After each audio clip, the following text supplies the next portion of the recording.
ஆண்டவரும் இரட்சகருமாகிய இயேசு கிறிஸ்துவின் நாமத்தில் என் வாழ்த்துக்களை தெரிவித்துக் கொள்கிறேன். இந்த ஆசீர்வதிக்கப்பட்ட இந்த அருமையான அந்த காலைகளில் ஆண்டுடைய வார்த்தைகள் மத்தியிலே கொண்டு வதிலே தேவன் கொடுத்த மகா கிருபைக்கான கர்த்தரை நான் ஸ்தோத்தரிக்கிறேன். இந்த சந்தோஷ நிகழ்ச்சி அநேகருக்கு இந்த ஆசீர்வாதமாக இருக்கிறது என்று சொல்லி கேள்விப்படுகிறேன். அநேகர் தொடர்பு கொள்கிறீங்க, அநேகர் பேசுகிறீங்க, அநேகர் சொல்லுகிறீங்க. நிச்சயமாகவே உங்களை கர்த்தராகிய தேவன் உங்களை ஆசீர்வதித்து உங்களை மேன்மைப்படுத்துவதாக.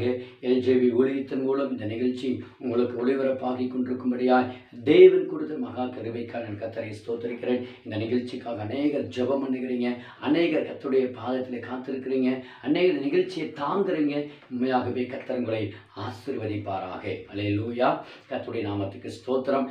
ஆவியானவர் தாமே இந்த அருமையான வேலையிலும் கூட உங்களோடு கூட ஒரு சில வார்த்தைகளை நான் பகிர்ந்து கொள்ளும்படியா ஆண்டவராக தேவன் கொடுத்த வசனத்தை உங்களுக்கு சொல்லி உங்களுக்கு விசேஷமாக நான் ஜெபிக்க விரும்புகிறேன். அநேகர் இந்த லென்த்து காலங்களிலே ஜெபத்தோடும் உபவாசத்தோடும் பொருத்தனையோடும் தீர்மானத்தோடும் பலவிதமான அர்ப்பணிப்போடு நீங்கள் இந்த நிகழ்ச்சியை அந்த உங்களுடைய ஜெபத்திலே நீங்கள் என்ன செய்திருக்கிறீங்க, நீங்கள் பார்த்து ஆண்டுடைய சமூகத்தில் கேட்டு இந்த எங்களோடு கூட ஜெபத்தில் இணைந்திருக்கிறீங்க.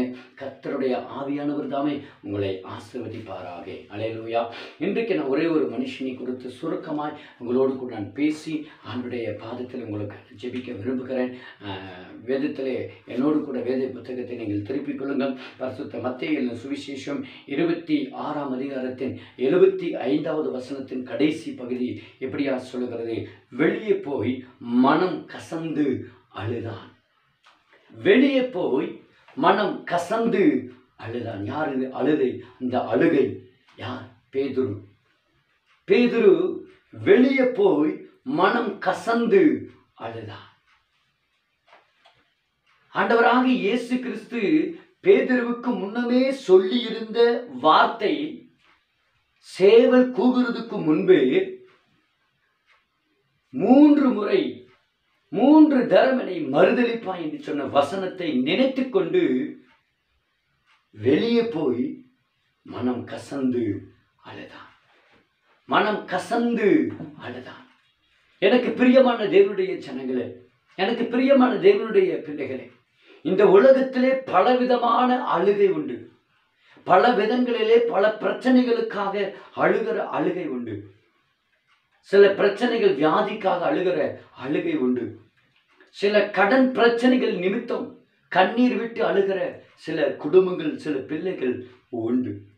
சில குடும்பத்துடைய எதிர்பார்ப்பினுடைய சூழ்நிலை எல்லாம் மாறி போய்விட்டது, நான் என்ன செய்வேன் என்று சொல்லி அழுகிற அழுகை உண்டு. தன் கணவரை நிமித்தம் படுகிற வேதனையை தாங்கிக் கொள்ள முடியவில்லை என்று சொல்லி கஷ்டப்பட்டு தன் மனைவி மனம் கசந்து அழுகிற அழுகை உண்டு. தனக்கு ஒரு பிள்ளை இல்லையே, எனக்கு ஒரு பிள்ளை இல்லை என்று சொல்லி பிள்ளைக்காக கதறி அழுகிற மனம் கசந்து அழுகிற அழுகை உண்டு. எத்தனையோ விதமான அழுகையை பார்க்கிறார். வியாதிக்காக அழுகை, எதிர்பார்த்த அற்புதங்கள் நடக்கவில்லை என்று சொல்லி அழுகை, இன்னும் எனக்கு திருமணம் ஆகவில்லையே, என் பிள்ளைகளுக்கு ஒன்றும் திருமணம் நடக்கவில்லையே, எனக்கு ஒரு சொந்த வீடு இல்லையே என்று சொல்லி கதறி அழுகிற மனம் கசந்து அழுகிற அழுகை உண்டு. பல விதமான அழுகையை காட்டிலும் இந்த ஒரு அழுகை ஒரு வித்தியாசமான அழுகை, மனம் கசந்த அழுகை. வேதத்திலே வாசிக்கிறோம். வேதத்திலே வாசிக்கும் பொழுது ஆபிரகாம் தன் மனைவிக்காக புலம்பி அழுந்தாராம். தன் மனைவி மரித்து போன உடனே தன்னுடைய மனைவிக்காக புலம்பி அழுந்தார். ஆதியாகமம் 23வது வசனம் அதிகாரத்தில் வாசிக்கிறோம். புலம்பி அழுந்தார். அன்னாள் தன்னுடைய பிள்ளைக்காக பெண்ணினால் படுத்துகிற வேதனை நிமித்தம் அவள் அன்னாளை ஒவ்வொரு நாளும் கண்ணீர் விட்டு அழுகக்கூடிய வார்த்தைகளை நிமித்தம் அன்னாள் போய் தேவ சமூகத்திலே அமர்ந்து மனம் கசந்து அழுததை 1 சாமுவேல் 1ஆம் அதிகாரத்திலே நாம் வாசிக்கிறோம். பிரியமானவர்களே, எசேக்கியேல் தன்னுடைய பிராணனுக்காக, தன்னுடைய ஜீவனுக்காக, தன்னுடைய வியாதிக்காக மரணம் நெருங்கிவிட்டது, மரணம் அவ்வளவுதான், எல்லாம் முடிந்தது என்று ஆண்டவராகிய தேவன் தீர்க்க தரிசனம் அறிவித்த உடனே வேதத்தில் சொல்ல மிகவும் அழுதார். எசாயா 38ஆம் அதிகாரத்திலே நாம் பார்க்கிறோம். பிரியமான தேவச்சனமே, இப்படிப்பட்ட பலவிதமான அழுகையை பார்க்கிறோம். இயேசு கிறிஸ்து சிலுவையை தூக்கி போகும் பொழுது அங்கிருக்கிற ஜனங்கள் அந்த அவரை பார்த்து மிகவும் அழுதார்களாம். இயேசு ஒரு வார்த்தையை சொன்னார், நீங்கள் எனக்காக அழாமல் உங்களுக்காகவும் உங்கள் பிள்ளைகளுக்காகவும் அழுங்கள் என்று சொன்னார். பிரியமான தேவனுடைய ஜனமே, இன்றைக்கு நீ எதற்காய் அழுது கொண்டிருக்கிறாய்? உன்னுடைய வாழ்க்கையில இன்றைக்கு நீ மனம் கசந்து ஏதோ ஒரு சூழ்நிலை நிமித்தம் நீ அழுது கொண்டிருக்கிறாய். அந்த அழுகையின் கண்ணீரின் காரணம் என்ன? அல்லேலூயா. ஆனால் இந்த பேதுருடைய வாழ்க்கையில ஒரு அழுகை, இது ஆவிக்குரிய அழுகை, இது ஆவிக்குரிய அழுகை. வாழ்க்கையிலே ஆவிக்குரிய வாழ்க்கைக்காக நீ அழுதிருக்கிறாயா? நான் சொல்ல முடியும், நீ ஆவிக்குரிய வாழ்க்கைக்காக நீ அழுவாய் என்று சொன்னார். உன்னுடைய பரிசுத்தத்துக்காக நீ அழுவாய் என்று சொன்னார். இந்த பாவ வாழ்க்கை இப்படி இருக்கிறது, இதிலிருந்து எனக்கு ஒரு மாற்றம் வேண்டுமே என்று சொல்லி நீ அழுவாய் என்று சொன்னார். உன் அழுகையின் கண்ணீரை துடைத்து உனக்கு ஒரு சமாதானத்தை கற்றுக் கொடுக்க விரும்புகிறார். அல்லேலூயா, அல்லேலூயா. இந்த பேதுரு இயேசுவோடு இருந்தவன் தான். பேதுரு இயேசுவோடு படுத்து உறங்கி சாப்பிட்டு கூடவே இருந்தவன். ஆனா இயேசு சொன்ன வார்த்தை நடந்தது நிமித்தம், இயேசு சொன்ன வார்த்தையை சொன்னது நிமித்தம் மனம் கசந்து வெளியே போய் மனம் கசந்து அழுதா. அன்பு தேவனுடைய பிள்ளையே, ஏன் இந்த அழுகை? இதைத்தான் சற்று நேரம் தியானிக்க போகிறோம். பேதுருடைய காரியத்தை பல விதங்களை நாம் படித்திருக்கிறோம். பேதுருவை பற்றி சொல்லணும்னு சொன்னா பல விதங்களிலே சொல்லலாம். பேதுருவை பார்த்து பைபிளில் பார்த்து சொல்லும்போது சும்மா அவர் சொல்லுவாங்க, பேதுரு முந்திரி கொட்டையும்பாங்க, அதெங்கி அதிக பிரசங்கி என்று சொல்லுவாங்க. பிரியமான தேவச்சனமே, அப்படித்தான் பேதுரு இயேசுவோடு இருந்தார். எதை கேட்டாலும் உடனே பதில், தெரியுமோ தெரியலையோ உடனே பதில் சொல்லி விடுவார். எதை கேட்டாலும் சரி. பல இடத்துல நாம் பார்க்கிறோம். ஆனா பேதுருவை எங்கே ஆண்டவர் தன் ஊழியத்துக்கு அழைத்தார்? லூக்கா 5ஆம் அதிகாரத்திலே பார்க்கும் பொழுது வலையை அலசி கொண்டிருந்து ஒரு வெறுமையாக்கப்பட்ட அந்த நாளிலே இயேசு பேதுருவை சந்தித்தார். பேதுருவிடத்திலே சொன்னார், பேதுருவே ஆழத்துல வலையை போடு. பேதுரு வார்த்தை சொல்ற, ஆண்டவரே, ஐயரே, நான் முழுவதும் பிரயாசப்பட்டு ஒன்றும் அகப்படவில்லை, உங்களுடைய வார்த்தையின்படி நான் வலையை போடு என்று சொன்ன உடனே மிகுதியை பார்த்தார். அந்த பார்த்தது நிமித்தமாக இயேசுவுடைய பாதத்தில் விழுந்தார். இயேசுவுடைய பாதத்தில் விழுந்து, ஆண்டவரே, நீர் என்னை விட்டு போக வேண்டும், நான் பாவியான மனுஷன், பாவியான மனுஷன். ஆண்டவராக இயேசு கிறிஸ்து இந்த பாவியை தேடித்தான் வந்தாரு. ஆண்டவராக இயேசு கிறிஸ்து இந்த பாவிகளை ரட்சிக்கத்தான் உலகத்துக்கு வந்தாரு. ஆண்டவராக இயேசு கிறிஸ்து அந்த பாவத்திலிருந்து விடுதலை பெற வேண்டும் என்று, அந்த விடுதலை பாவத்திலிருந்தும் சாபத்திலிருந்தும் விடுதலை வர வேண்டும் என்று சொல்லித்தான் சிலுவை வரைக்கும் கடந்து போனார். ஏன்? தன்னையே கொடுத்தார், தன் ஜீவனையே அர்ப்பணித்தார், உங்களுக்காகவும் எனக்காகவும். அப்படிப்பட்ட அந்த பேதுரு இயேசுடைய பாதத்தில் விழுந்து, என்னை விட்டு போக வேண்டும், நான் பாவியான மனுஷன். இயேசு சொன்னார், இல்லை, இனி மீன் பிடிக்கிறதுக்காக அல்ல, அவனை மனுஷனை பிடிக்கிறவனாக்குவேன் வா என்று சொல்லி அழைத்து கொண்டு போனான். அன்றைக்கு அழைத்து இயேசு அருகில் வைத்தார். எல்லா நேரங்களிலும் எல்லா சூழ்நிலை பேதுருவை ஆண்டவர் கூடவே வைத்திருந்தார்.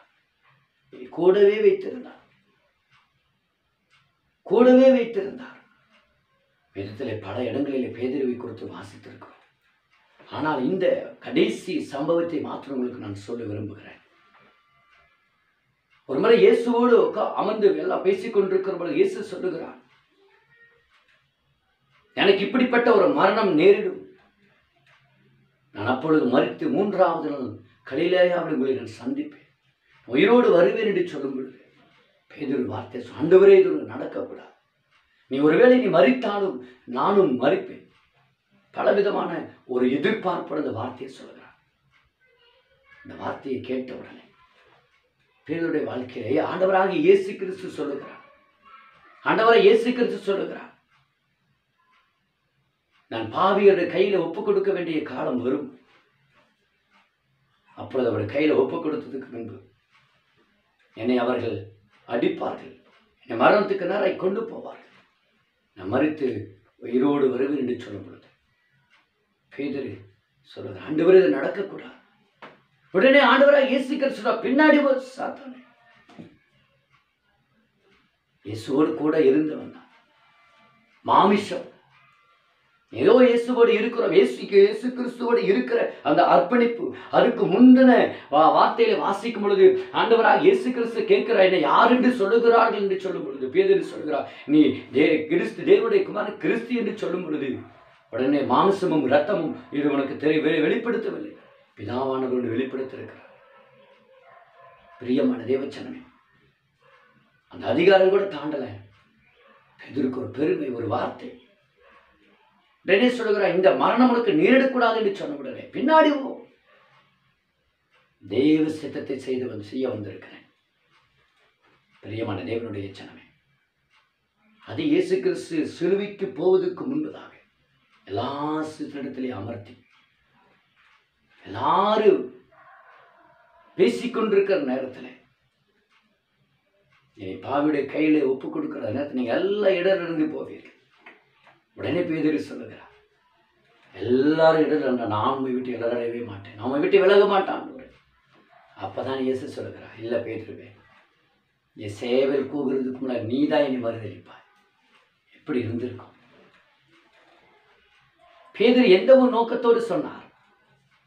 மற்ற சீசர்களும் கூட ஒன்று சொல்ல, ஆனா பேதுரு ஒரு வார்த்தையை சொல்லுகிறார், எல்லாரும் மறுதளித்தான், நான் மறுதளிக்க மாட்டேன், நாம விட்டு விலக மாட்டேன்னு சொன்ன உடனே இயேசு சொல்லுகிறார், இல்லை இல்லை, நீ சேவல் கூவுறதுக்கு முன்பு 3 முறை மறுதளிப்பாய். பிரியமான தேவனுடைய ஜனமே, ஆண்டவரோடு எந்த அளவுக்கு நெருங்கி பழகினாலும், ஆனா அவருடைய சித்தம் என்ன என்று அறிந்து, அவருடைய திட்டங்கள் என்ன என்பதை அறிந்து கொள்ளாமல் போவோமானால் ஆண்டவரை மறுதளிக்கக்கூடிய, பின்வாங்கி போகக்கூடிய சூழ்நிலைகள் நமக்கு வந்துவிடும். ஆம் பிரியமானவர்களே, ஆண்டவராக இயேசு கிறிஸ்து உங்களையும் என்னையும் அழைத்த நோக்கம் என்ன என்பதை நிச்சயமாக அறிந்து கொள்ள வேண்டும். மறுபடியும் ஆண்டவராக இயேசு கிறிஸ்து இந்த வார்த்தையை சொல்லி முடிச்சதுக்கு அப்புறம் மறுபடியும் யாரை அழைத்து போகிறார் ஜெபம் பண்ணுவதற்கு? பேதுருவையும் அழைத்து செல்லுகிறார். இயேசுவுக்கு தெரியுமே, இவன் மறுதளிக்கிறவன் தானே, இவனையும் ஜெபிக்கிறதுக்கு எப்படி அழைத்து கொண்டு போவது? நம்ம அழைத்து கொண்டு போவோமா? இவன் எனக்கு ஒரு துரோகம் பண்ணி இருக்கிறான், இவன் எனக்கு துரோகம் செய்கிறான் அப்படின்னு ஒருவேளை நமக்கு அறிந்திருந்தும் அவர்கள் நம்ம ஜெபத்துக்கு அழைத்து கொண்டு போவோமா? சிந்தித்து பாருங்க. ஆனா பேதுருவை ஆண்டவராக இயேசு கிறிஸ்து அழைத்து கொண்டு போனார். சரி, அங்கதான் போனாங்களே, அந்த இடத்துல போய் ஜெபம் பண்ணினாங்களா? 12 சீசர்களிலே ஆண்டவர் 9 பேர்த்த ஒதுக்கி வச்சுட்டு 3 பேரை மாத்திரம் அழைத்து வந்தார். 3 பேரையும் அழைத்து வந்த ஆண்டவராக இயேசு கிறிஸ்து நம்பித்தான் அழைத்து வந்தார். ஆனா இந்த இடத்துல சொல்லுகிறது, நீங்கள் வேதத்திலே வாசித்து பார்க்கும் பொழுது மத்தேயு சுவிசேஷம் 26ஆம் அதிகாரத்தில் 37வது வசனத்தில் வாசித்து பாருங்க. அப்பொழுது பேதுருவை தான் ஆண்டவராக இயேசு கிறிஸ்து அழைத்து கொண்டு போனார்.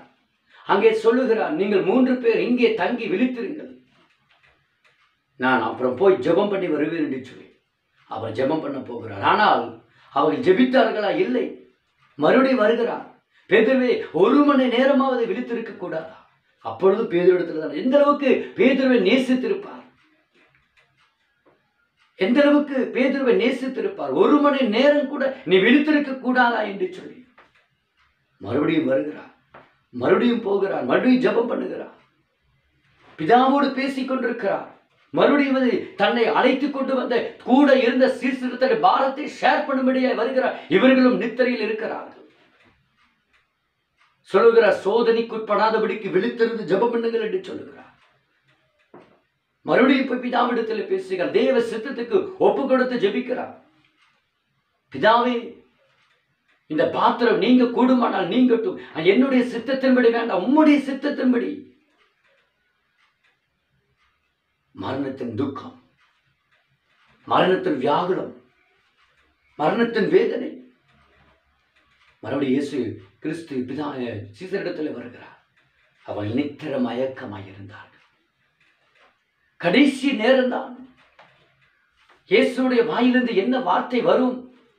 கடைசி நிமிடத்தில் இயேசு எதற்காக என்னை தனியாய் அழைத்து வந்தார் என்று சொல்லி அறிந்து கொள்ளாமல் போனார். தேவனுடைய பிள்ளையே, ஆண்டவராக இயேசு கிறிஸ்து உன்னோடு கூட சில ரகசியங்கள் பேச துடிக்கிறார். ஆனால் அவரோடு இருப்பதற்கும் அவருடைய சத்தத்தை கேட்பதற்கும் நீ ஆயத்தமாய் இருக்கிறாயா? ஆயத்தமாய் இருக்கிறாயா? இவர்கள் ஆயத்தமில்லை, இவர்கள் ஆயத்தமில்லை. பேதுரு கடைசியில ஆண்டவராக இயேசு கிறிஸ்து சொல்லுகிறார், நித்திரை பண்ணி இளைப்பாருங்கள், நித்திரை பண்ணி இளைப்பாருங்கள். அருமையான தேவனுடைய ஜனமே, வேதத்திலே வாசிக்கிறோம், இயேசு கிறிஸ்து சொன்ன உடனே அடுத்த வார்த்தை சொல்லுகிறது, எழுந்திருங்கள் போலாம். பாவிகளுடைய கையிலே நான் ஒப்புக் கொடுக்க வேண்டிய வேலை வந்துவிட்டது என்று சொல்லி. பிரியமான தேவச்சனமே, வேதம் சொல்லுகிறது பாருங்கள், ஆண்டவராக இயேசுக்கு நித்திரை பண்ண இளைப்பாருங்கள் என்று சொன்ன உடனே எழுந்திருங்கள் போலாம் என்று சொன்னார். நித்திரை செய்தார்களா? இல்லை. தேவனுடைய பிள்ளையை இயேசு நம்பி அழைத்து வந்த நம்பிக்கை முடிந்து விட்டது. பிரியமான தேவனுடைய ஜனமே, ஜெபிக்க வேண்டிய நீ ஆண்டவரை ஜெபிக்க தாமதம் பண்ணுவாயானால் சில ஆசீர்வாதங்களை இழப்பாய். பிரியமான தேவச்சனமே, ஆண்டவருடைய சத்தத்தை கேட்பதற்கு நீ தாமதம் செய்வானா, ஆயத்தம் இல்லாமல் போவாயானால் ஆண்டவர் மேல் வைத்திருக்கிற திட்டத்தை இழப்பாய். ஜெபிக்க வேண்டிய வேளையில் நீ ஜெபிக்காவிட்டால் இளைப்பாற வேண்டிய நேரத்தில் நீ ஜெபிக்க வேண்டியது இருக்கும். ஆனால் உன்னால் ஜெபிக்க முடியாது, உன்னால் ஜெபிக்க முடியாது. ஜெபிக்க வேண்டிய வேளையிலே நீ ஜெபிக்கவில்லை என்று சொன்னால் நீ இளைப்பாறிக்கொண்டு இருப்பாயானால் நீ இளைப்பாற வேண்டிய நேரத்தில் ஜெபிக்க வேண்டியது இருக்கும், உன்னால் ஜெபிக்க முடியாது. இதெல்லாம் யோசித்து பார்க்கிறோம். அடுத்த அந்த அதிகாரத்திலே வாசிக்க பார்க்கிறோம், ஆண்டவராக இயேசு கிறிஸ்து சொன்ன வார்த்தை நிறைவேற வேண்டிய சூழ்நிலை வந்துவிட்டது. இயேசுவை கல்லறை கையில பிடித்து கொண்டு போயாச்சு. இப்ப பேதுரு போய் என்ன நடக்குது என்று பார்க்கலாம் என்று சொல்லி பார்த்தார். அங்க ஒருத்தி சொல்லுகிறான், இவனும் இயேசுவோடு கூட இருந்தவர் என்று சொல்லும் பொழுது சொல்லுகிறான், அவர் யார் என்று தெரியாது, யார் என்று தெரியாது. இரண்டாவது முறை சொல்வார், இவரும் இயேசு கூட இருந்தவர் என்று சொல்லும் பொழுது நான் அறியேன் என்று சொல்லுகிறார், அறியேன் என்று சொல்லுகிறார். மூன்றாவது பேச்சு வெளிப்படுத்துகிறது.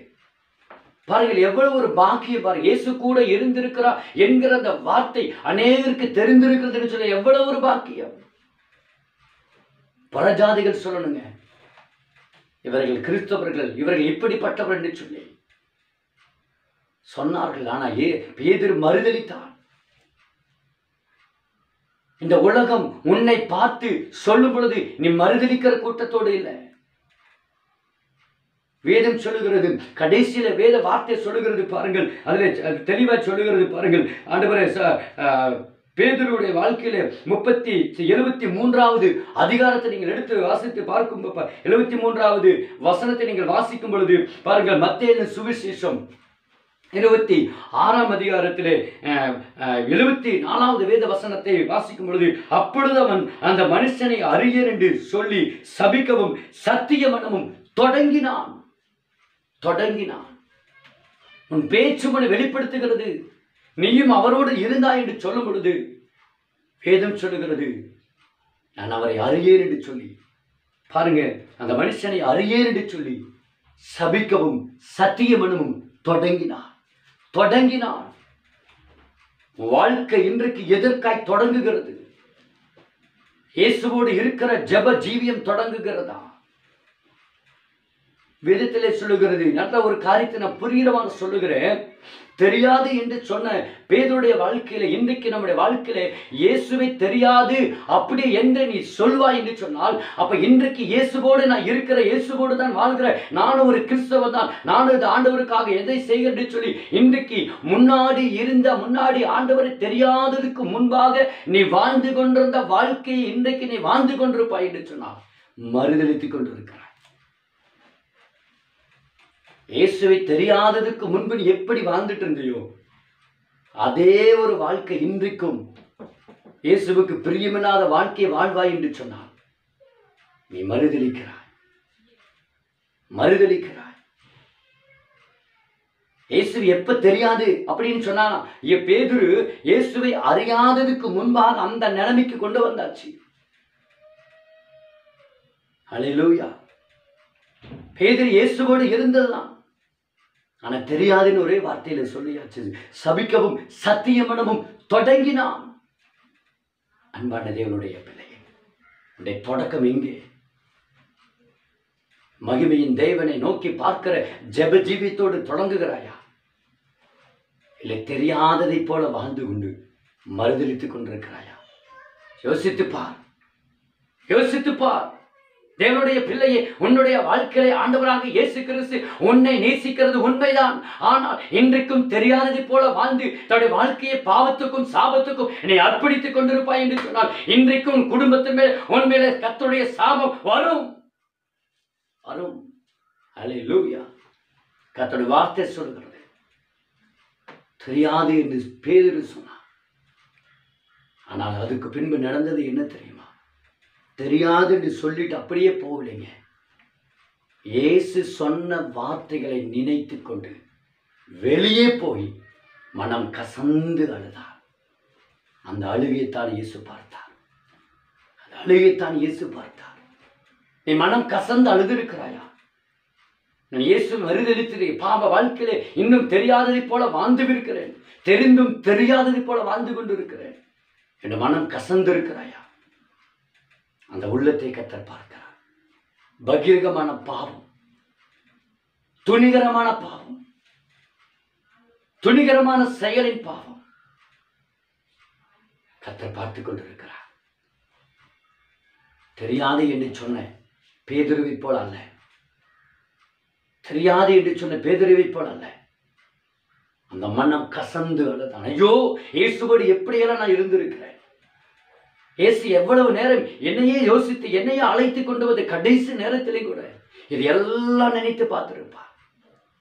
கடைசி கெத்செமனே தோட்டத்திலே கூட இயேசு என்னைத்தான் என்னிடத்துல தான் சொன்னார், என்னிடத்துல தான் பேசினார், என்னைத்தான் நம்பி அழைத்து வந்தார். அன்றைக்கு சொன்னாரு, நீ எல்லாருக்கும் முன்பாக நீ மறுதலிப்பாய், சேவல் கூகிறதுக்கு முன்பு மறுதலிப்பாய் சொல்லியும் கூட ஜெபத்துக்கு அழைத்து கொண்டு வந்தார்.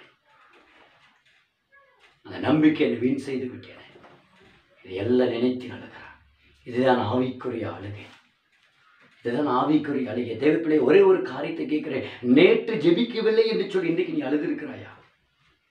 நேற்று நான் வேதத்தை வாசிக்கவில்லை ஆண்டவரே, உம்மை நேசிக்காமல் விட்டு விட்டு என்று சொல்லி நீ அழுதிருக்கிறாயா? யோசித்து பார். இந்த வேத வசனம் உன்னோடு கூட பேசுகிற வார்த்தை. இயேசு கிறிஸ்து உன்னோடு கூட பேசுகிறது. தேவனுடைய ஜனமே, இன்றைக்கு மறுதலிக்கப்பட்ட ஒரு வாழ்க்கையா? இல்லை, ஆண்டவரோடு உண்மையாய் ஆராதிக்கிற ஒரு வாழ்க்கையா? பேதுரு மறுதலித்தான், ஆனால் மனம் கசந்து அழுதா. தெரியாது என்று சொன்னார், ஆனால் இயேசுவுக்கு முன்பாக அவருக்கு தெரியத்தக்கதாக மனம் கசந்து அழுதா. நடந்தது என்ன தெரியுமா? யோவான் கடைசி அதிகாரத்தில் 21ஆம் அதிகாரத்தில் இயேசு கிறிஸ்து பேதுருவை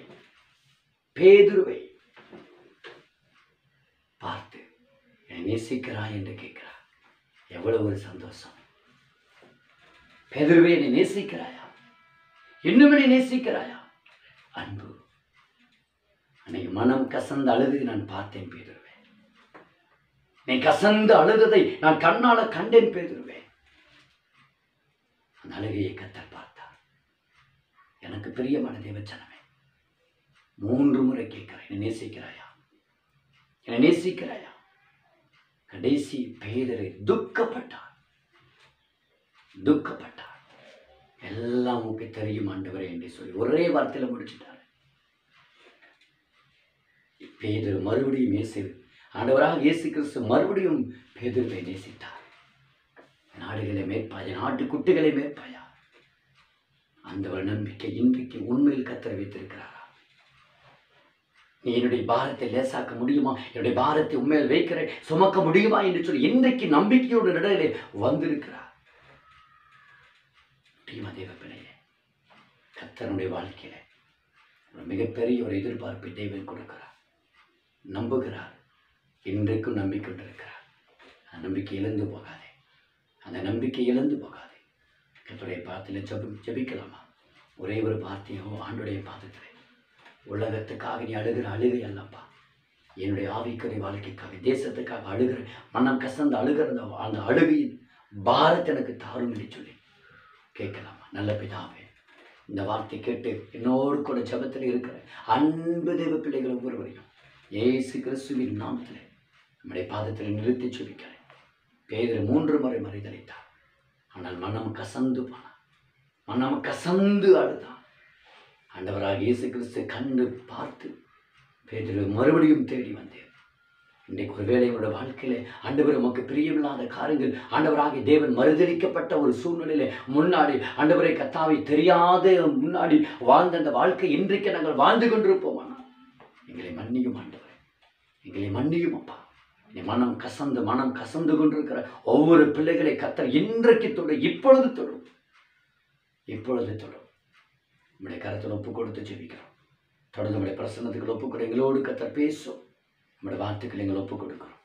இயேசப்பா, நம்முடைய ரத்தத்துக்குள்ள மறைக்கிறோம். இந்த செய்தியை கேட்ட தேவ பிள்ளைகள் ஒரு குடும்பத்தின் மேலே ஒரு ஆண்டவரை கர்த்தாவே ஒரு ஆண்டவரை மனதுருக்கத்தை தாரும். ஆண்டவராக தேவ மனம் கசந்து அழுகிற அந்த அழுகையின் பாரத்தை தாரும். நம்முடைய கருத்தில் ஒப்பு கொடுத்து ஜெபிக்கிறோம். இயேசு கிறிஸ்துவின் நாமத்தில் ஜெபம் கேளு நல்ல பிதாவே. ஆமென், ஆமென். God bless you. கர்த்தர் உங்களை ஆசீர்வதிப்பார். தொடர்ந்து இந்த நிகழ்ச்சியை பாருங்கள். இந்த நிகழ்ச்சி உங்களுக்கு ஆசீர்வாதமாக இருக்குமான்னு எங்களோட தொடர்பு கொள்ளுங்கள். ஜெப குறிப்பு எதுவாக இருந்தாலும் எங்களுக்கு தெரியப்படுத்துங்கள். கர்த்தர் உங்களை